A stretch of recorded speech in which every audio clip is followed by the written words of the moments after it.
Olá, bom dia, boa tarde, boa noite, boa madrugada para quem me acompanha aqui. Eu sou o professor Rogério, né? Estou iniciando mais um vídeo aqui sobre geografia, sobre as questões geopolíticas, territoriais que o nosso mundo ele existe, né? Então nós vamos falar um pouquinho dos históricos de disputas territoriais. Então, antes desse vídeo, eu falei muito sobre território, estado. Então, nós vamos ver como é que esses estados eles vão começar a realizar disputas territoriais. E como é que essas disputas territoriais elas vão afetar drasticamente tudo que está ao seu redor, né? Então, o ser humano, ele sempre tem uma vontade, né, expansionista de expandir o seu território. E essa expansão, ela tem alguns sentidos. Antes da gente falar sobre isso, eu vou colocar aqui para vocês a questão voltada para o nosso objetivo. Então, qual é o objetivo de nós estarmos falando sobre isso? Então, estudar o histórico de disputas territoriais, ele é essencial para compreender a formação e a evolução das fronteiras, identificar as causas dos conflitos, desenvolver políticas públicas que promovam a paz, mitigar impactos socioeconômicos negativos, preservar a identidade cultural, aumentar a conscientização pública sobre a importância da cooperação internacional. Então, todo conflito ele vai levar a alterações nas fronteiras físicas desse território. Então, aonde o território começa, aonde ele termina. Então, esses conflitos eles vão trazer para aquele território, para aquela região, uma outra configuração de fronteiras. Nós temos que entender os motivos desses conflitos. Então, por que que os conflitos eles ocorrem? Quais são as suas motivações? A questão de desenvolver políticas públicas que promovam a paz, então tentar minimizar os possíveis conflitos que podem vir a eclodir, que podem começar por conta de vários motivos, os impactos socioeconômicos que aquele conflito ele vai gerar naquele território, né? No momento em que ele é praticado, quando o conflito ele está em ação e quando ele deixa de existir. Então, nós temos as heranças desses conflitos, que podem demorar muito tempo para serem solucionados, para serem mitigados. A questão da identidade cultural, a manutenção, né, da identidade cultural daquela parcela que foi derrotada, sempre levando em consideração que quem conta a história são os vencedores. Os vencidos, muitas vezes, eles são apagados da história. Então, é importante nós resgatarmos essa identidade cultural, né, daqueles que foram derrotados. E aumentar a conscientização pública sobre a questão da importância da cooperação internacional. Então, trabalhar na mentalidade das pessoas a importância de nós realizarmos ou minimizar a questão dos conflitos. Como é que esses conflitos eles podem ser extremamente nocivos à nossa sociedade? Bem, então as disputas territoriais, essas disputas são conflitos entre estados, nações e grupos sobre a posse do controle da área geográfica específica. Essa disputa ela pode surgir de diversas razões, incluindo recursos naturais, localização estratégica, identidade cultural, histórica e questões políticas. Então, no caso, essas disputas territoriais, elas não são exclusivas, né, entre estados-nações, né, no caso de países, mas também entre nações, grupos culturais que não se fixam em alguns territórios. Quando nós formos trabalhar essa questão de nações, nós vamos ver que tem algumas nações, como a nação curda. A nação curda é um povo que vive entre a Turquia, o Iraque e o Irã, que eles não formaram um território. Então, nesse caso, é um grupo étnico, é um grupo cultural que não tem como base um território, mas eles existem. E eles têm o direito de preservar a sua cultura, mesmo sendo perseguidos tanto por governos como os turcos, os iranianos e os iraquianos. Então, nós temos que pensar os recursos, a localização estratégica, que é o caso da ilha brasileira, que a gente já falou aqui, a identidade cultural, né? Então, aquele povo ele tem uma ligação muito forte com aquele local, com aquele território, né? Questões culturais históricas e questões políticas. Bem, o primeiro conflito nós vamos trazer aqui para o nosso quintal, que é o conflito do Chaco, a Guerra do Chaco, que foi de 1932 a 1935. Eu sei que esse conflito ele é pouco estudado, ele é pouco falado, principalmente porque ele não tem muita influência no Brasil, mas ele influenciou principalmente na região fronteiriça do Brasil, né? O caso da Bolívia e do Paraguai. Essa guerra foi um conflito intenso na América do Sul no século XX, no começo do século XX, uma região semiárida que ela é conhecida como Chaco Boreal, né? Que fica entre a Bolívia e o Paraguai. Né? Então, essa região, eles ambos acreditavam que era rico em petróleo, levando em consideração que esse conflito ele foi travado por conta de interesses econômicos. Por conta dos estudos geológicos que foram aplicados naquela região, como é uma região semiárida, uma área que tem como formação geológica predominante bacias sedimentares, então acredita-se que ali havia um reservatório muito grande de petróleo. E como nós sabemos que petróleo ele é um recurso que ele pode fazer com que a economia de um país ele ganhe força, então os dois países eles começam a disputar aquele território, coisa que não deu muito certo. Então, o resultado da guerra foi em 60 mil bolivianos mortos e 30 mil paraguaios. Né? Então, o Paraguai ele saiu vitorioso e conquistou a parte desse território, né? Em litígio, né? Na questão de você disputar esse território, né? De uma forma legal. Né? Então, ele vai conseguir, ele vai invadir aquele território, ele vai conquistar o território ali do Chaco. Qual foi as consequências disso, né? Então, os fatores como a geografia desafiadora e a logística de suprimentos e a intervenção diplomática internacional desempenham um papel crucial para a para a resolução desses conflitos. A guerra também teve impacto duradouro, né, entre os países e na configuração geopolítica da região. Então, esse conflito, ele teve um problema logístico dele ocorrer, né? Pelo menos isso, né? Que é um ponto que fez com que esse conflito ele não durasse tanto, né? Por conta da logística, principalmente para que armas e suprimentos chegassem até a linha de frente do conflito. E também a intervenção diplomática na região, lembrando que esse período ele é entre a Primeira Guerra e a Segunda Guerra, né? Então esse período o mundo ele estava efervescente de uma bipolarização política, né? Principalmente a ascensão do nazismo, a ascensão do fascismo na Europa, que vai começar a ter seguidores em outros lugares, né? Então nada muito parecido do que nós temos hoje, né?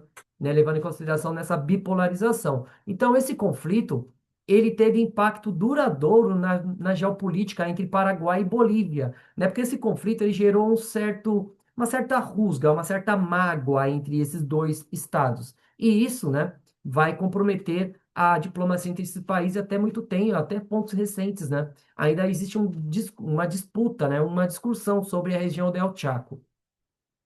Bem, nós vamos agora entrar né, em um território muito espinhoso, que é a região da Palestina, que é o conflito árabe-israelense. Bem, então, quando nós falamos em conflito árabe-israelense, são uma série de disputas e guerras entre Israel e seus vizinhos árabes, que começaram no século XX e continuam até os dias de hoje. A origem desse conflito está ligada à formação do Estado de Israel e as reivindicações territoriais sobre a Palestina. Entre os principais conflitos, existe a Guerra da Independência de Israel, que foi em 1948, a Guerra de Suez, em 1956, a Guerra dos Seis Dias, em 1967, e a Guerra de Yom Kippur, que foi em 1973. A intifadas palestinas. Então, no caso de Israel, ele merece um vídeo à parte para nós falarmos um pouquinho de cada um desses conflitos. No caso, a Guerra de Independência, por que que houve um conflito entre os judeus e os povos árabes quando Israel, a ONU, ele realiza a formação o Estado judeu, né? Então, quais foram os motivos? A questão do sionismo, da questão da diáspora hebraica que aconteceu no final do Império Romano. Então, como é que isso foi fomentando essa questão da volta do povo hebreu para sua terra nativa, que é a região da Palestina, né? Então, a promessa da terra prometida, que foi algo, né, que foi trabalhado desde os períodos bíblicos e foram trazidos até os tempos modernos, né? Então, a Guerra de Independência, a Guerra de Suez. Então, todos esses conflitos eles merecem um vídeo à parte para nós trabalharmos um pouquinho cada um deles, para nós entendermos como é que esses conflitos eles foram importantes, eu coloco como essenciais para entender esse conflito que chega até os dias de hoje. Bem, então esse conflito tem raízes profundas históricas, religiosas e políticas, incluindo o sionismo, o nacionalismo árabe e as disputas por Jerusalém. Então, nesse caso, a questão histórica, o povo judeu ele foi expulso das suas terras pelos romanos, né, o que nós chamamos de diáspora hebraica, e essa diáspora hebraica, ela vai se ela vai se perpetuar, né, até o século XX, quando ocorreu o Holocausto, e uma forma, né, que foi organizada para que fosse minimizados os impactos do Holocausto foi a formação do Estado de Israel, levando em consideração que o movimento sionista ele já vinha reivindicando a formação do Estado de Israel desde o final do século XIX, né? Muitos judeus pelo mundo, no caso judeus estadunidenses e europeus, eles já estavam comprando grandes áreas de terras na região da Palestina. E isso vai fazer com que esse movimento ele ganhe força, principalmente no final da Segunda Guerra Mundial. Então, nós temos esses fatores históricos, religiosos, né, a disputa por Jerusalém. Então, a cidade de Jerusalém, ela é uma cidade que ela tem uma importância religiosa muito grande para judeus, cristãos e para os muçulmanos. Então, existe uma disputa pelaquela cidade. Aquela cidade, ela é um centro religioso de peregrinação dessas três religiões monoteístas, né? E tudo isso vai fazer com que a região ela fervilhe sobre essa questão, né, da disputa do território. E até os dias de hoje, ninguém sabe, ninguém conseguiu chegar a um consenso para resolver esses problemas. Então, a resolução desses conflitos, ele tem sido buscado por negociações diplomáticas, tratado de paz, intervenções internacionais, mas a paz duradoura ainda é um desafio. Por quê? Quando nós falamos em intervenções, negociações diplomáticas, então qual é a força diplomática de Israel, né, em comparação com a força diplomática dos países árabes, dos países islâmicos? Então, qual é a força de Israel ali na região? Né? Israel é aliado de que grupo, né, pensando, né? Então, Israel é um local onde, né, aonde os Estados Unidos e outros países que fazem parte da OTAN eles tentavam controlar ali a região para impedir um avanço da União Soviética depois da Segunda Guerra Mundial. Então, o controle de Israel pelos Estados Unidos, né, a aliança entre povo judeu e estadunidense, é muito importante para essa questão, né, de barrar a expansão soviética. A questão do Tratado de Paz, né, a paz, ela é muito sensível por conta de interesses econômicos, interesses sociais, interesses culturais, levando em consideração que aquela região é uma região sagrada, né, para esses três povos que disputam esse território, né? Os cristãos nem tanto, mas os judeus e os muçulmanos, né, por conta da capital de Davi, né, a cidade de Davi, a capital do Estado judeu. E por conta que ali o Maomé, que foi o profeta, né, o profeta islâmico, ele recebeu da mão do próprio anjo Gabriel a Torá. Né? Então é uma região muito disputada por essas questões, por territórios e por terras, né, por monumentos religiosos sagrados, né, tanto para o islamismo, tanto para o judaísmo e tanto para o cristianismo. E isso é um desafio até os dias de hoje. Bem, então, quais são as consequências sociais desses conflitos? Né? Então, esses conflitos, eles são um desafio, né? Esses conflitos, eles vão começar a ter impactos no local e têm profundas consequências sociais e afetam os indivíduos e comunidades de várias maneiras. Então, o que aconteceu no ano passado, em 2023, que foi a questão do atentado né, de grupos islâmicos a uma região na faixa de Gaza, aonde existia uma colônia, onde existem, né, colônias judaicas dentro da faixa de Gaza. Então, isso gera essa questão do revanchismo. Então, os judeus, eles impõem uma força dentro de um território islâmico, os islâmicos, eles buscam revidar. E fica essa troca, né? Essa troca de ataque contra ataque. E isso vai fazer com que a população civil sofra, né? Tanto é que nós podemos até começar a discutir sobre esse fato de 2023 até os últimos dias, a questão do genocídio daquelas pessoas que viviam ali. Não, porque tem pessoas que vivem ali que não tem nada a ver com o Hamas, mas elas são afetadas, né, por conta desse conflito, né? E isso trazem consequências enormes àquelas pessoas. A questão aqui estão um dos principais, né, ou algumas das principais consequências do conflito, né? Então, quais são essas principais, né, consequências? O deslocamento de refugiados. Então, os conflitos, eles frequentemente eles resultam em grande movimento populacional, com as pessoas fugindo de áreas de combate para buscar a segurança. Isso isso iria criar, né? Isso cria crises de refugiados, o deslocamento interno que enfrentam condições de vida precária e a falta de acesso a serviços básicos, né? Então, quando há um conflito dentro do território, normalmente, para você desestabilizar o seu oponente, é atacado áreas de serviços básicos, né?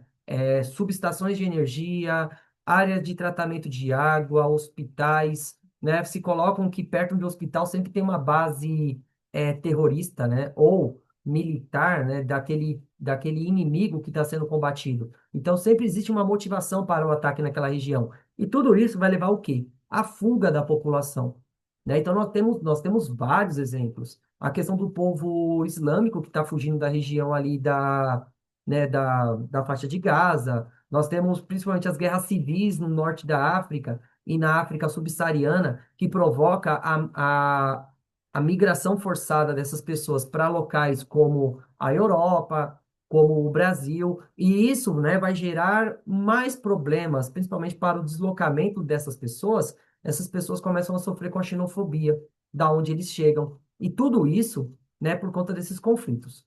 Como eu coloquei, a destruição da infraestrutura. Então, o que é atacado inicialmente é a infraestrutura daquele estado, e isso faz com que, né, os serviços básicos sejam paralisados ou praticamente, né, não existam mais. Questão de hospitais, escolas, estradas, sistema de abastecimento de água. Isso dificulta a recuperação no pós-conflito. Então, quando acaba o conflito, há um gasto muito grande para a recuperação dessa infraestrutura, que vai afetar a vida das pessoas que sobreviveram a esse conflito, né? Então, tudo isso vai gerar esses impactos. A questão da saúde mental. Normalmente, quem vive um conflito, eu nunca passei por um conflito dessas dimensões, né? Então, isso faz com que as pessoas elas criem traumas, inseguranças, impactos significativos na saúde mental das pessoas. E isso, né, é um dos mais violentos, né, problemas causados por esses conflitos territoriais, conflito entre grupos, né? A questão que os sobreviventes, eles vão passar muito tempo ainda para se recuperar de tudo que aconteceu durante esse conflito. Traumas, psicológicos, questões econômicas, de infraestrutura, né? Então, e tudo isso aqui, ele vai levar também a questão do empobrecimento e crises econômicas, porque se a infraestrutura ela é destruída, então esse país para voltar, esse território para voltar a ser produtivo, ele demanda um certo tempo, né? Então isso vai empobrecer as populações, levando em consideração que nem todos, né? Então normalmente existe uma música do Legião Urbana que é muito legal, né, que eu sempre trabalho quando eu vou falar sobre conflitos, é uma música chamada O Senhor da Guerra Não Gosta de Crianças, né? Então ele vai dizer, né, que a guerra vende armas e aumenta a produção, né? Então, no caso, aqueles que vivem de conflitos, né? No caso, os produtores de armas, quanto mais conflitos, melhores. Melhor para esses grandes produtores, né? Para esses grandes industriais. Mas para quem está no meio do conflito, um pequeno proprietário, um pequeno industrial, um comerciante ou o trabalhador, o proletário de uma forma geral, isso é uma tragédia, né? E isso vai afetar a vida da pessoa durante muito tempo. A fragmentação social. Então, os conflitos ele pode exacerbar divisões étnicas, religiosas e políticas, levando à fragmentação dessa sociedade. Isso pode resultar em ciclos contínuos de violência, dificultar o reconciliamento e a construção da paz. Então, nós podemos usar o exemplo da Caxemira, né, da Índia. Quando os ingleses eles deixaram a Índia, porque a Índia era uma colônia inglesa, né, o conflito entre muçulmanos e hindus, por conta de um território que fica ao norte ali da Índia, entre o Paquistão e a Índia, né, isso gera conflitos até os dias de hoje. Tanto é que nós estamos em um momento tenso, né, entre Índia e Paquistão, que eles estão bombardeando a área da Caxemira, que é uma área muito importante para os muçulmanos e também para os hindus, né? Essa questão cultural e esse conflito, por conta da questão, ele foi criado por conta da colonização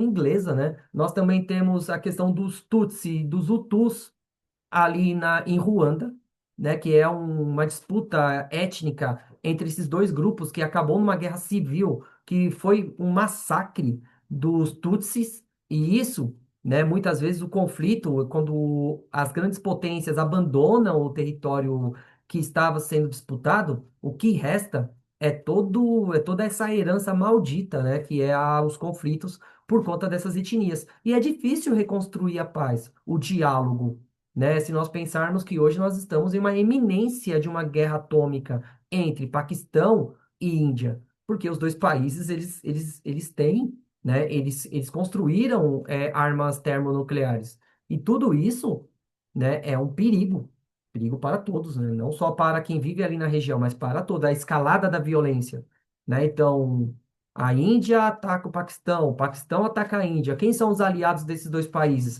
Como é que esses aliados vão se comportar, né? Então, as crises humanitárias, a questão da falta de alimento, água potável, cuidados médicos durante os conflitos e crises humanitárias, a organização internacional, ela frequentemente precisam intervir e fornecer assistência emergencial à ONU, né? Então, a ONU, ela tem esse programa de assistência a esses locais que sofrem com esses conflitos. Então, por conta dessa crise humanitária, a destruição da infraestrutura e também por conta da morte de vários profissionais, no caso médicos, professores, entre outros profissionais, que é a base né, desses serviços públicos essenciais. Então, essas consequências, ele reforça a importância de se prevenir conflitos, promovendo a paz e a estabilidade social. Então, falar em resolução de conflitos ou a prevenção desses conflitos, ele é essencial para nós entendermos como o nosso mundo ele pode, né, ele deve, né, ser trabalhado. Aí nós temos as consequências desse conflito, né? Então, o conflito internacional tem um impacto significativo na economia global, afetando diretamente a vida das pessoas, mesmo em países distantes, que não estão diretamente ligados aos conflitos, aos confrontos. É só pensar, né, em questão de combustível. Então, a guerra está lá no Oriente Médio. Então, por que que a nossa economia sofre com a inflação? Né? Então, tudo isso tem a ver com as consequências desses conflitos. Bem, então aqui estão algumas consequências econômicas. O aumento do preço do commodities. Então, o que é o commodities? O commodities são aqueles produtos que eles são a base para a produção industrial. Então, nós temos commodities agrários, como o milho, a laranja, o café, né? Que esses produtos eles são negociados na bolsa. Eles são tão importantes que esses artigos eles são eles são regulados os seus preços à base da lei da oferta e da procura, né? Então, nesse caso, nós também temos o petróleo, os minerais. Então, esses conflitos em regiões produtoras como o petróleo, a crise do petróleo da década de 70, ele desestabilizou a economia estadunidense e, com isso, levando a uma crise econômica sem precedentes, né? A crise da década de 70.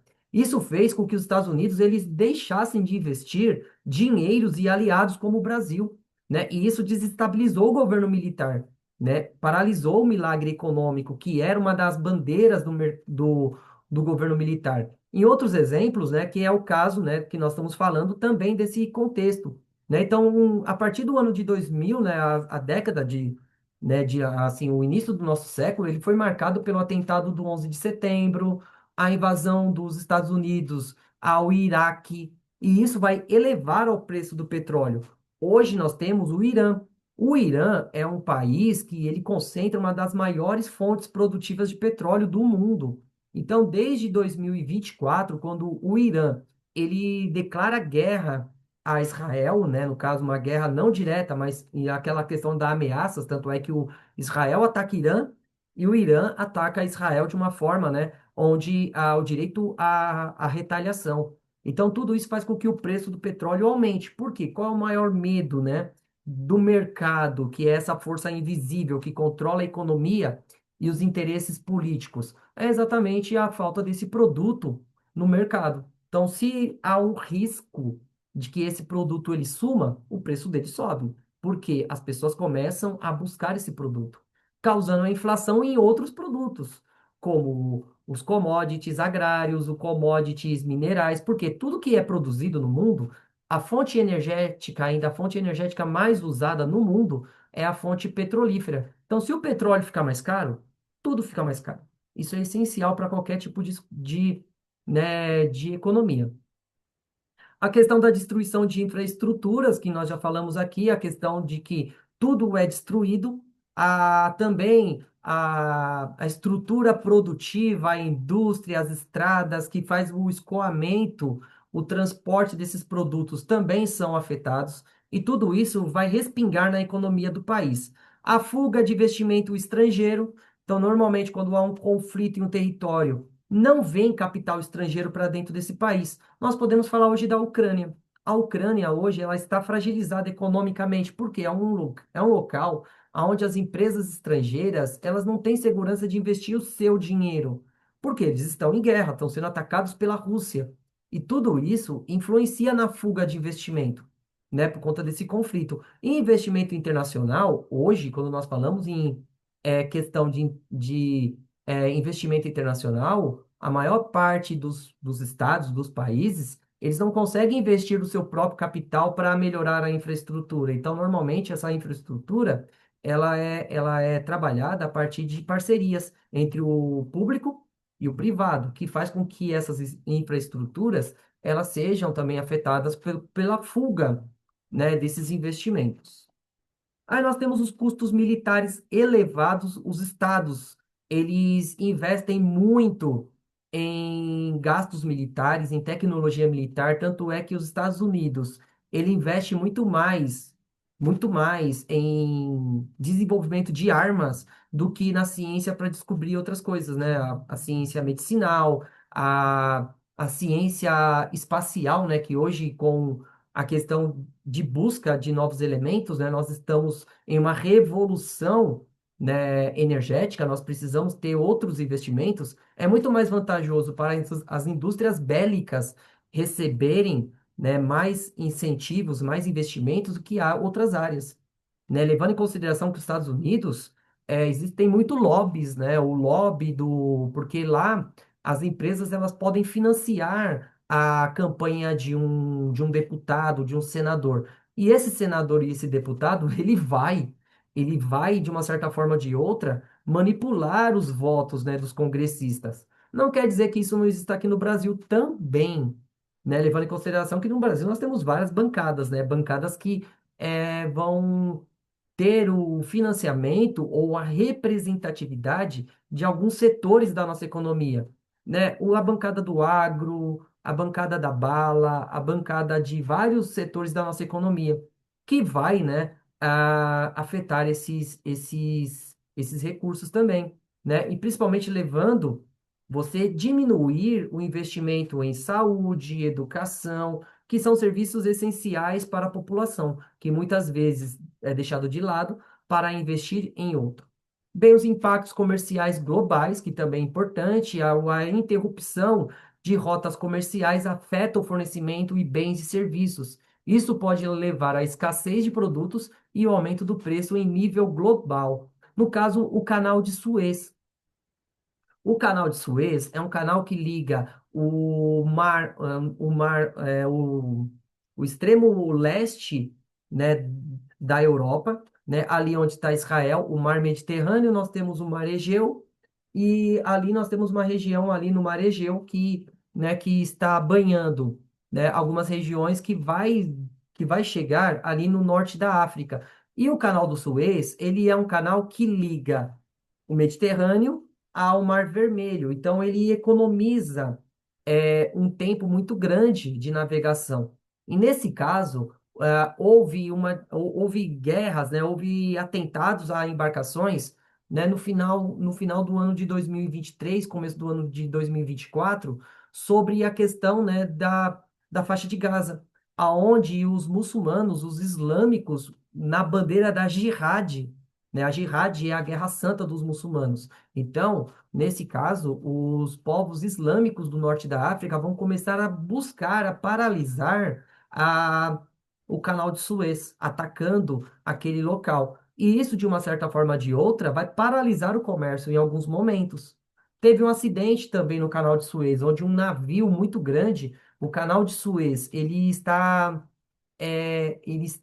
obsoleto, né? Hoje as embarcações cresceram tanto que ele precisa passar por uma reforma, né? Ele precisa ser ampliado. Mas houve um acidente onde um cargueiro, ele, né, ele ficou preso, ele ficou atolado ali, né? Ele encalhou, né? Um navio ele encalha, né? Então, ele encalhou ali no canal de Suez e paralisou o translado do Mar Mediterrâneo para o Mar Vermelho. E isso quase paralisou parte de um comércio ali na região. E isso vai prejudicar a economia, né? Então, só para vocês terem uma noção como isso afeta a economia de uma forma geral. Então, esses conflitos, eles podem ter efeitos econômicos profundos, duradouros, afetando não apenas os países diretamente envolvidos, mas também a economia global, né? Levando em consideração que hoje a globalização, que tanto o Milton Santos ele criticou,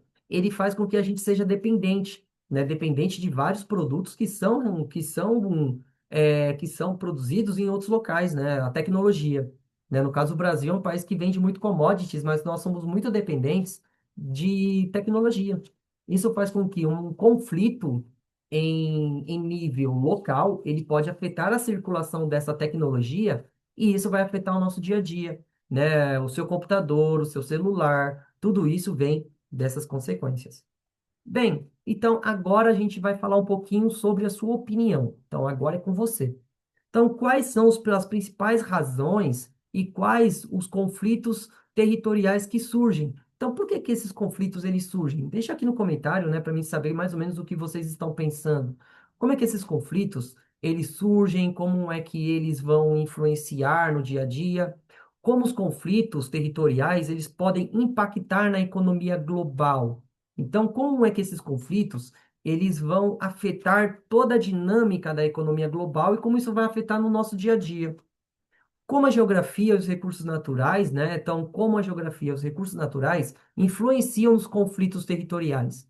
Então, como é que os pontos estratégicos, geográficos, e como é que os recursos naturais eles vão influenciar nesses conflitos? Eles influenciam e como eles influenciam? Então, com isso aqui, eu vou finalizando esse vídeo aqui com vocês. A geopolítica, né, é um tema que eu gosto muito de falar, né, porque ele está ligado ao nosso dia a dia, né, querendo ou não, nós somos fruto da geopolítica. Então, gente, eu vou agradecendo aqui com vocês. Muito obrigado e até a próxima, né? E não esqueçam, né, de continuar aqui a estudar comigo. Obrigado, até a próxima.